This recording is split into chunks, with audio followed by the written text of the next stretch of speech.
हे खरंच खूप महत्त्वाचं आहे. जर तुमच्या कारमध्ये एअरबॅग्स असतील तर या 4 चुका कधीच करू नका. पहिली चूक म्हणजे कधीही पाय डॅशबोर्डवर ठेवू नका. अपघात झाला तर एअरबॅग काही सेकंदात उफळून येतात आणि पाय जोरात वर फेकतात. दुसरी चूक, कधीही स्टेअरिंगवर सजावट करू नये, विशेषतः डायमंड स्टिकर चिपकवू नये. एअरबॅग स्टेअरिंग मधून बाहेर येते. अशी सजावट अपघाताच्या वेळी गोळीसारखे तुटून चेहऱ्यावर आढळतात आणि मृत्यू देखील होऊ शकतो. तिसरं, डॅशबोर्डवर कधीही शोच्या वस्तू ठेवू नये. धडक झाल्यास एअरबॅग फुगते आणि या वस्तू थेट तुमच्या चेहऱ्यावर आढळतात. चेहरा विद्रूप होऊ शकतो.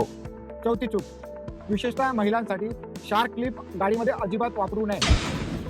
बऱ्याच मुलींना हे शार्क क्लिप खूप आवडतात, पण अपघाताच्या वेळी डोके मागे फेकले जाते. ही क्लिप मेंदूत घुसून जीव घातक होऊ शकते. ही माहिती जास्तीत जास्त शेअर करा. तुमच्या प्रियजनांचा जीव वाचवा. मला फॉलो करा. माझ्या पेजवर अशाच हेल्थ संबंधित इन्फॉर्मेटिव्ह व्हिडिओजची माहिती आहे.